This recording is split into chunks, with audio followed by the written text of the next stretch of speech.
Hey Bookaholics, and welcome back to another video. Today I am bringing you a dedicated series review of The Souls Trilogy by Harley LeRoux.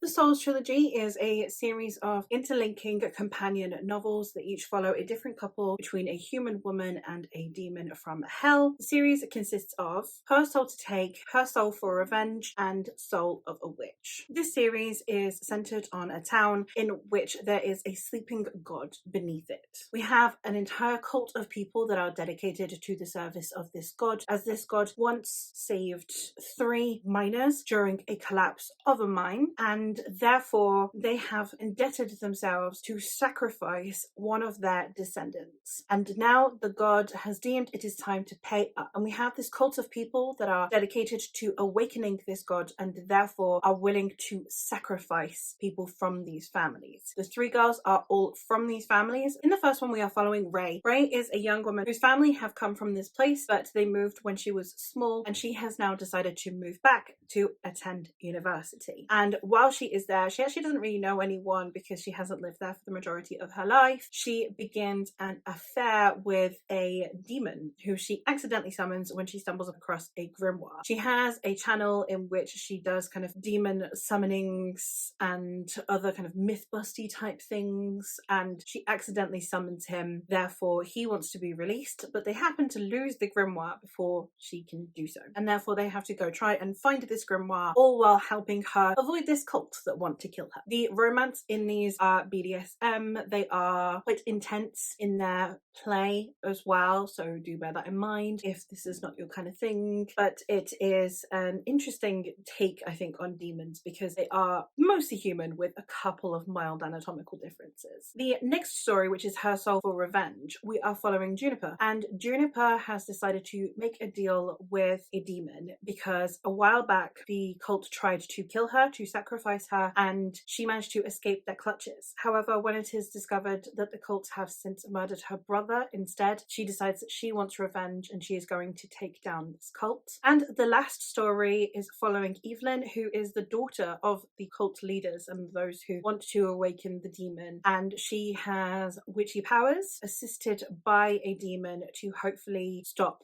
her family from awakening this god. Now, all of these narratives are happening simultaneously. There are several scenes that will overlap based on what different characters are doing if they interconnect within the narrative. So we have different stories with very different setups and different relationship dynamics all happening at the same time. You will get the same story from different angles, or you will get a further understanding of what's actually been going on and how something came to pass based on the different stories that you read. Now, I would recommend reading them in the order that is kind of listed on Goodreads, the publication order, which goes Her Soul to Take, Her Soul for Revenge, Soul of a Witch, because I think that having Ray be the first protagonist, the one that doesn't really know anything that is going on, moving to Juniper, who has an understanding of what's going on because it's been affecting her, moving finally to Evelyn, who is against her will completely entangled in the mix, actually works really well because it gives you a really broad understanding of what is going on in this series. I really liked the interpersonal relationships between the girls and also the characters, and I liked that we had very different styles of protagonists. We have Ray, who is this fun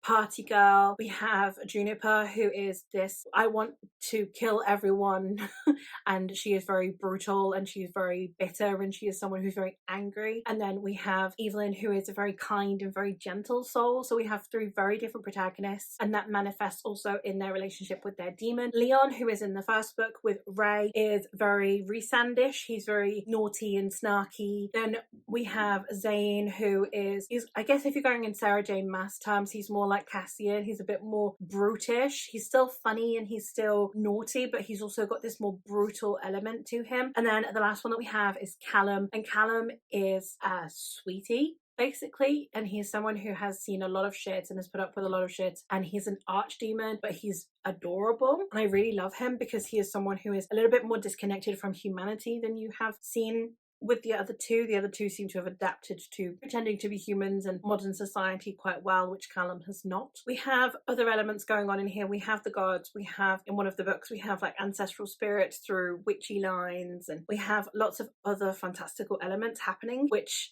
therefore makes there be tension and conflict within the plot that doesn't stem from just the two protagonists falling out with each other or hating each other, which I prefer. That's actually why I prefer to read fantasy romance, because normally the characters are driven apart through like world-ending events instead of miscommunication, which I genuinely prefer because I hate miscommunication and it's such a permeating trope within the genre. I'm not going to go into that though. It's a really good series because it's one that has a lot of dark elements, and then it has a lot of humor and a lot of romance, and then on top of that it has important discussions in each of them. I think one of the things that I really appreciated about specifically Juniper's book was the discussions around mental health, and then the important discussions that I think we had in Evelyn's one were more around consent. And I just think that each book got better, in my opinion. I know a lot of people seem to prefer the first book over the other two. To me, each story enhanced, and I actually ended up loving Evelyn the most out of the characters. But you wouldn't have been able to have the series if you hadn't had Ray's story first, because she's the one that introduces you to it all in a way that makes sense, because she also has no clue what's going on. So overall, I absolutely love anything that Harley LeRoux writes. Their writing is just so easy to get into, and